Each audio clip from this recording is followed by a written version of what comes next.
Radio Rivage présente Au fil du lien, une émission animée par Daniel. Chers auditeurs, bonjour, ravi de vous retrouver sur Radio Rivage pour mon émission Au fil du lien. Et j'ai le plaisir aujourd'hui d'accueillir une romancière, Pascale Bouchier, qui après avoir travaillé dans l'édition et la presse, s'est lancée dans l'écriture, particulièrement de bandes dessinées pour enfants, et aussi un album jeunesse, Véro en mai, l'école des loisirs, rédactrice en chef adjointe du magazine documentaire Image Doc pour les 8-12 ans. Et en 2011, elle a créé la collection Roman Doc Histoire chez Bayard Jeunesse, riche d'une trentaine de titres, et elle anime des ateliers d'écriture, notamment pour les enfants. Bonjour Pascale Bouchier, merci d'avoir accepté mon invitation. Bonjour Daniel Delamotte, ravi d'être avec vous pour cette discussion. Plaisir partagé également pour nos auditeurs, de plus en plus nombreux, les jeunes auditeurs et leurs parents. Donc en fait, vous écrivez pour les enfants, Pascale. Oui, j'écris pour les enfants depuis une quinzaine d'années à peu près. Je pense que depuis que je suis enfant, je vis dans les livres. Je crois qu'en étant petite, j'avais deux vies. J'avais eu ma vie, on va dire, normale, à l'école, avec les parents, avec les copains. Et puis, j'avais ma vie dans les livres. J'ai eu l'impression que les deux se menaient en parallèle. Et du coup, l'univers du livre était un univers qui me passionnait et en même temps qui m'intimidait beaucoup. Donc, j'ai mis du temps à me dire que je pouvais passer du côté de celui ou de celle qui portait la plume. Oui. Donc, je me suis d'abord formée au métier de l'édition pour aider d'autres à accoucher de leurs livres.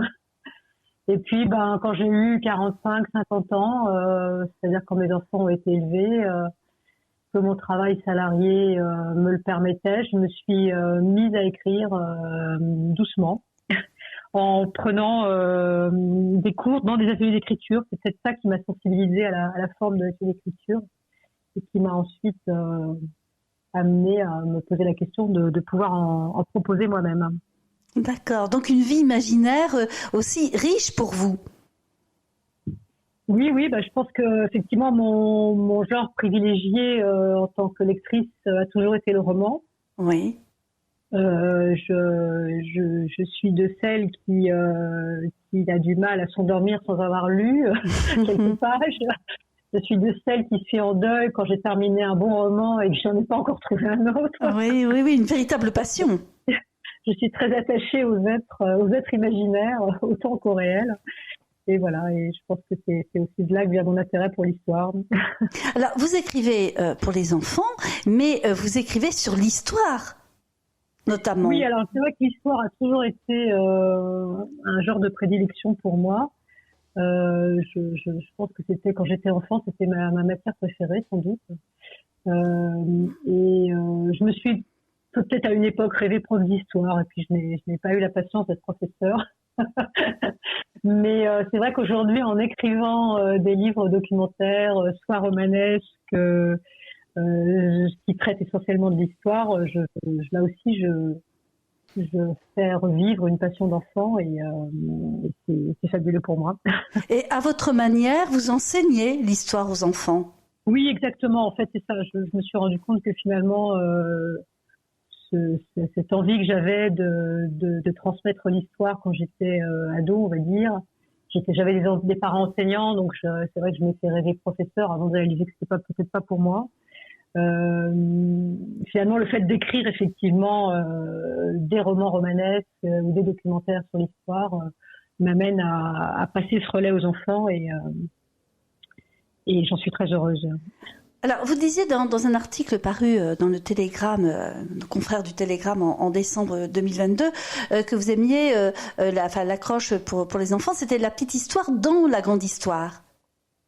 Oui, alors tout à fait. Cette collection donc qui s'appelle les Romans Doc Histoire, qui est publiée, c'est une collection de poche qui est publiée chez Bayard depuis 2011, je crois bien. Oui, 2011, oui. Et a pour principe de proposer l'histoire d'un héros ou d'une héroïne de 8-12 ans, donc l'âge des lecteurs ou des lectrices, et de le mettre dans un moment de l'histoire de telle manière qu'il puisse rendre compte d'un état de la société ou de la vie d'un grand personnage ou d'un grand événement.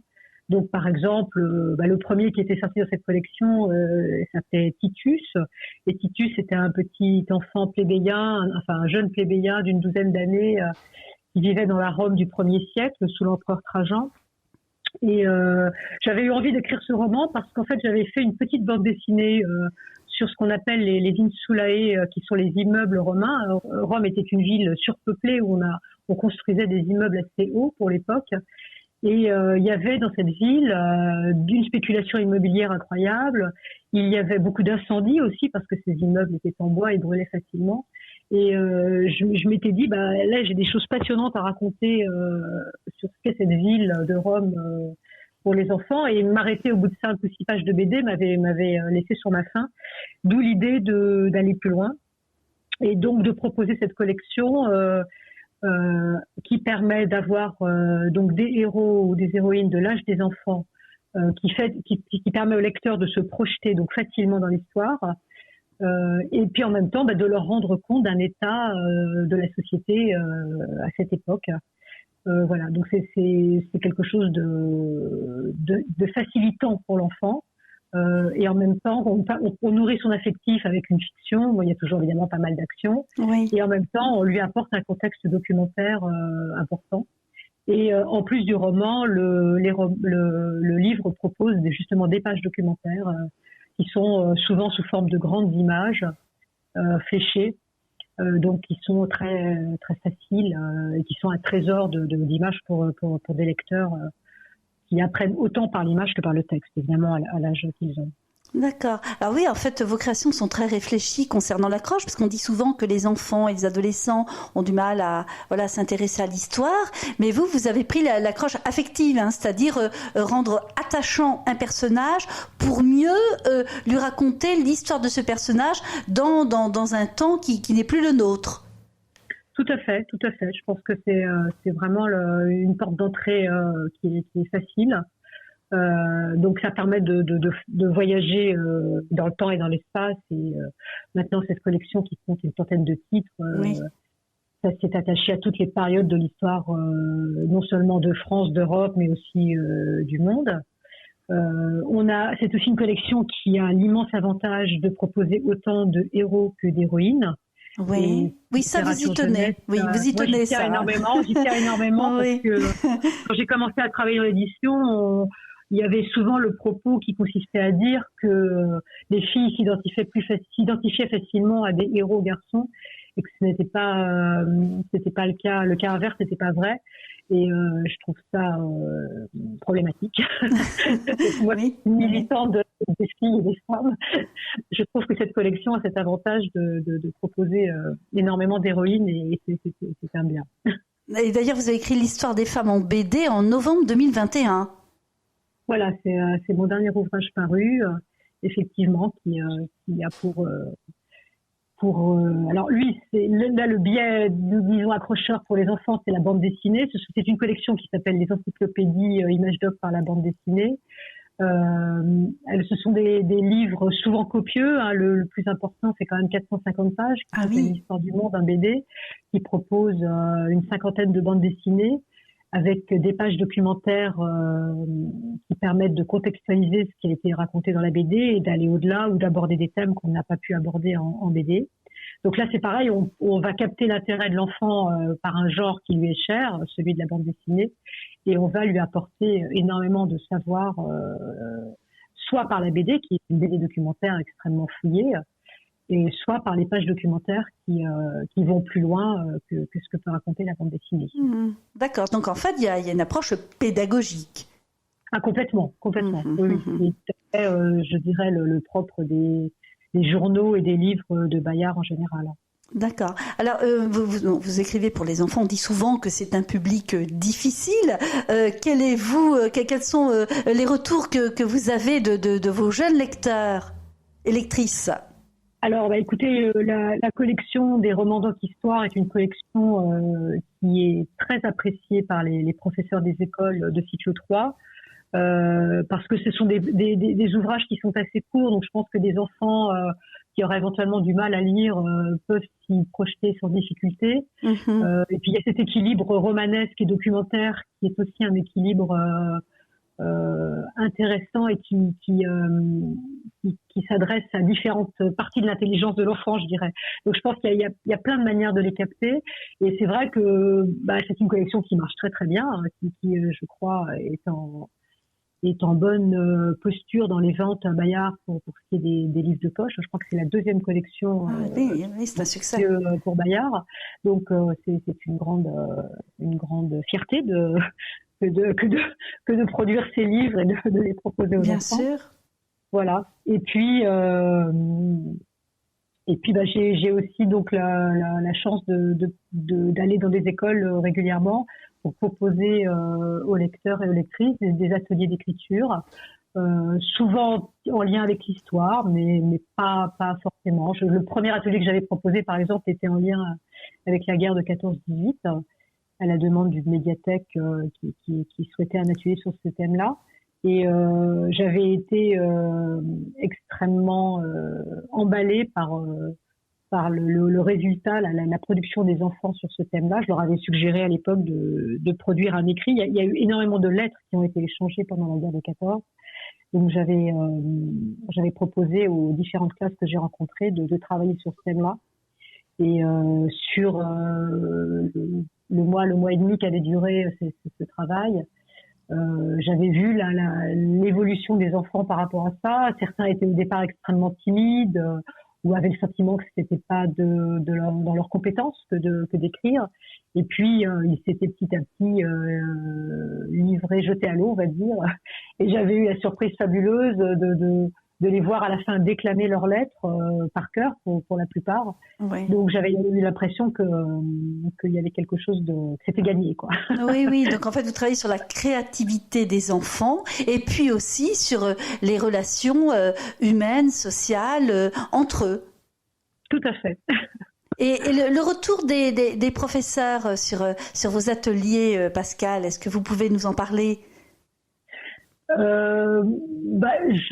C'est un peu, oui, comment dire, généralement ils sont plutôt contents, et je pense que ça leur permet aussi de découvrir certains de leurs élèves de manière différente. Ah oui, certainement, oui. Parce qu'il y a des capacités qui se mettent en route différemment. Il y a des timidités qui sont vaincues pour certains, et voilà, je pense que ça peut être révélateur souvent ça peut apporter à redécouvrir certains enfants de manière différente. D'accord. Et vous, en tant que romancière, est-ce que vous détectez des jeunes talents? Je peux pas, j'ai pas suffisamment d'expérience pour dire cela, mais ça me paraît évident que c'est intéressant en tant que romancière que d'aller au-devant d'enfants. Je ne sais pas si vous aviez le même sentiment que moi quand vous étiez enfant, mais moi, quand je lisais des livres étant enfant, j'avais toujours l'impression que je lisais des écrivains ou des écrivaines morts. Oui. Pour moi, l'écriture, c'est du domaine de quelqu'un qui n'était plus. Mm-hmm. Et là, je pense que déjà, la première surprise qu'ont les enfants quand on va dans une classe et qu'on se présente en tant que romancière, c'est de voir que l'écriture peut être incarnée par quelqu'un... tout simplement de vivant, et quelqu'un qui va leur dire que tout le monde peut écrire en fait. Mm-hmm. Et moi je pense que c'est une découverte pour eux. Et alors c'est vrai que on voit effectivement des enfants qui ont une certaine facilité. Par exemple, j'étais dans une classe au ESO au mois de janvier sur la presqu'île de Ruisse, et nous travaillions sur les haïkus, ces petits poèmes de 3 vers japonais. Oui, des merveilles. Et c'était incroyable de voir certains enfants qui produisaient des haïkus à toute vitesse, d'autres qui avaient beaucoup plus de mal, mais je ne pense pas que dans la classe, quiconque soit resté au bord du chemin. Tout le monde a pu participer à ce travail. Oui, parce que c'est plus ou moins. Oui. Je vous en prie. Non, je veux dire avec sans doute plus ou moins de facilité ou de bonheur, mm-hmm. mais le fait de parvenir à cet exercice collectivement, je pense, était un véritable enrichissement au niveau de la classe en général, et je pense que c'est ça aussi que les enseignants y trouvent quand on réalise un atelier d'écriture. Oui, oui. Et puis les poèmes japonais ont l'angle d'approche que vous suivez aussi sur l'affectivité. C'est aussi l'accroche commune. C'est l'émotion. C'est l'émotion, voilà. C'est souvent l'émotion qui est à la nature. Donc effectivement, on peut retrouver effectivement cette affectivité dont vous parlez. Voilà, donc on peut partager des choses avec les enfants et les faire progresser, et puis aussi leur permettre de gagner en confiance en eux. Donc ça aussi, c'est pas rien. Hein, donc on va bien davantage que le simple fait d'écrire, qui est déjà extraordinaire, mais de partager aussi beaucoup de choses avec les enfants. Est-ce que vous avez aussi témoignages de parents qui communiquent avec vous, qui vous disent, bah voilà, mon enfant, voilà. Ça c'est à l'occasion des salons, effectivement, ça peut se produire qu'on échange avec des parents. Surtout quand on va dans des salons d'une année sur l'autre, on peut retrouver certains enfants qu'on avait déjà vus et revoir leurs parents. Donc c'est effectivement dans ces cas-là, le dialogue est intéressant. Et c'est vrai qu'on a l'occasion dans les salons de rencontrer des enfants qui eux-mêmes écrivent, même des très jeunes. Hein. J'ai eu l'expérience il y a à peu près un an d'un petit garçon de 7-8 ans, Rémi, qui était venu me voir dans un salon et qui m'avait dit, vous savez, moi aussi j'écris, et si vous voulez, je vous fais une dédicace. Je m'étais empressée, bien sûr, de lui proposer un carnet pour qu'il me dédicace. Est-ce que vous faites beaucoup de salons, Pascale Bouchier, dans l'année ? C'est très variable. Quand j'ai un livre qui sort, oui, j'essaye d'en faire. Généralement, j'en fais peut-être 1 ou 2 par an, 3 éventuellement. C'est très variable. Au moment où l'histoire des femmes en bande dessinée est sortie, j'ai été effectivement très présente dans des salons, dans des librairies pour le dédicacer. Ce sont des moments privilégiés parce que le travail d'écrivain, c'est quand même un travail très solitaire. On est beaucoup derrière ses bouquins, son écran, et je trouve que aller dans les salons, c'est quand même rencontrer des confrères, des consoeurs et bien sûr son public. C'est aussi une des choses qui fait que j'aime beaucoup aller en école pour avoir des retours sur les livres sur lesquels je travaille. Oui, beaucoup de rencontres et de partage. Alors, en juin prochain, vous allez sortir une nouvelle BD, Rachel, survivante de la Ralph du Veldiv. Pouvez-vous nous en parler en avant-première ? Oui, alors ce n'est pas une BD, c'est un petit roman, toujours de cette collection des romans Doc Histoire. Oui. La particularité de ce texte, c'est que il est totalement inspiré du récit de vie de Rachel Gédinac, qui est une dame que je connais depuis maintenant une quinzaine d'années, qui est née en 1934 et qui donc avait 8 ans au moment de la rafle du Veldiv, qui était née en France de parents juifs polonais qui avaient migré en France dans les années 20. Et elle a eu le malheur de perdre à peu près toute sa famille durant la Seconde Guerre mondiale, et d'avoir réchappé à plusieurs rafles, elle et sa sœur qui était un peu plus âgée. Donc j'avais recueilli le témoignage de Rachel il y a déjà plusieurs années, et puis ce livre a mis du temps finalement à se faire, et il va paraître en juin prochain, et je suis très très heureuse de pouvoir le proposer au public, et que je voudrais que le plus d'enfants possible garde la mémoire de ce qui s'est passé pendant cette terrible guerre. Et voilà, je voudrais relayer donc alors Rachel Gédinac est quelqu'un qui témoigne énormément. Elle a écrit par ailleurs un livre pour adultes, et elle est extrêmement présente dans les collèges, dans les lycées, pour témoigner de son expérience.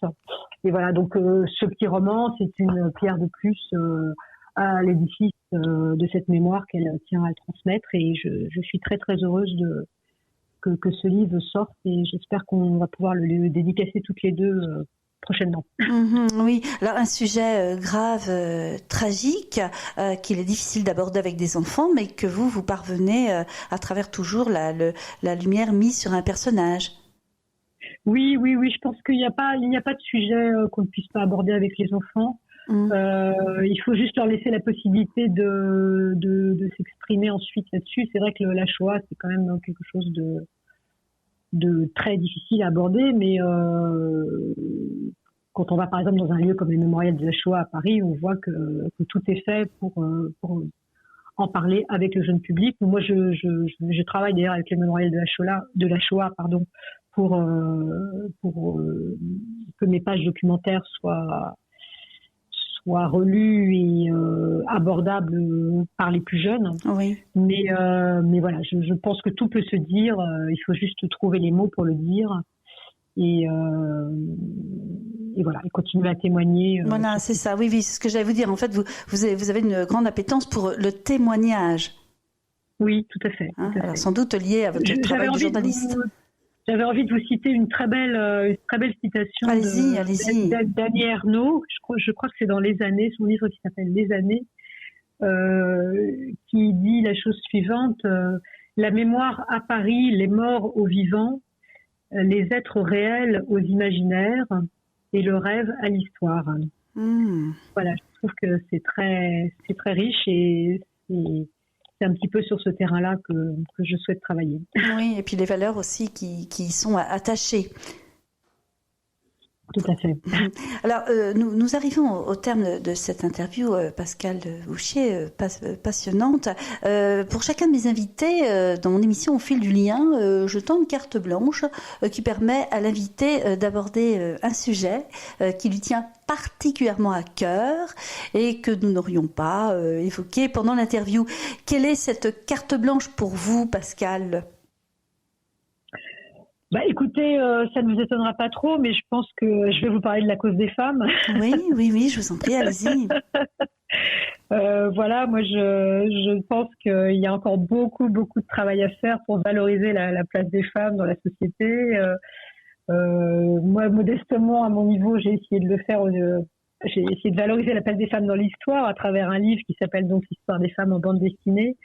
Ce qui m'a frappé, moi je suis d'une génération qui a eu l'impression que beaucoup de combats étaient gagnés, en tout cas dans la société européenne.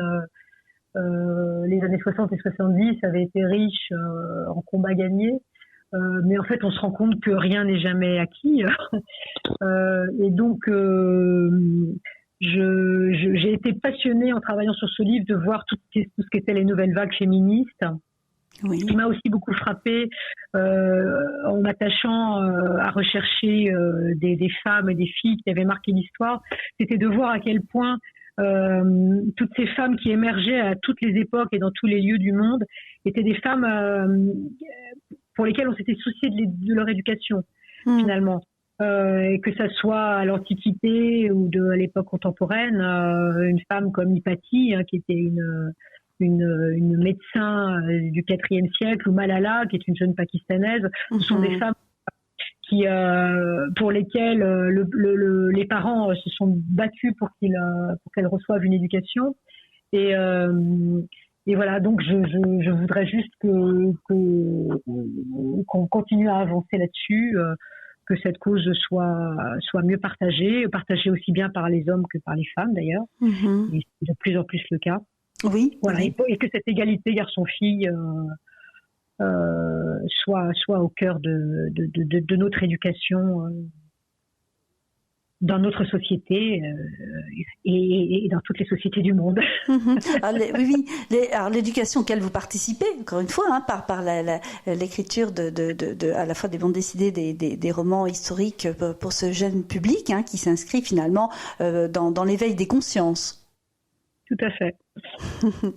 Eh bien, écoutez, je vous remercie, Pascale Bouchier, de nous avoir accordé du temps pour nos auditeurs qui vont être nombreux à écouter cette émission. Merci vraiment pour ce passionnant échange où on sent toute la passion et puis aussi votre grande appétence pour l'éducatif, des sujets qui résonnent très fort actuellement, et puis aussi pour les enfants, combien il est important de lire, de découvrir, de créer dans une société qui valorise beaucoup le numérique, l'intelligence artificielle. Et là, effectivement, on se rend compte que la créativité, créer, écrire, partager avec des enfants, avec des adultes, dans un même respect des valeurs communes, ça c'est important. Oui, tout à fait.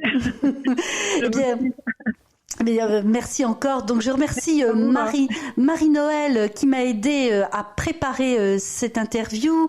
Je remercie Bertrand qui s'occupe du son, de la technique, du montage. Et je dis à bientôt aux auditeurs de Radio Rivage pour mon émission Au fil du lien. Au revoir Pascal Bouchier. Au revoir à tous et toutes. Merci. Et bonne sortie pour votre livre Rachel, survivante de la Ralph du Val d'Ive en juin prochain. Merci. Merci. À très vite, chers auditeurs. C'était Au fil du lien, une émission animée par Daniel sur Radio Rivage.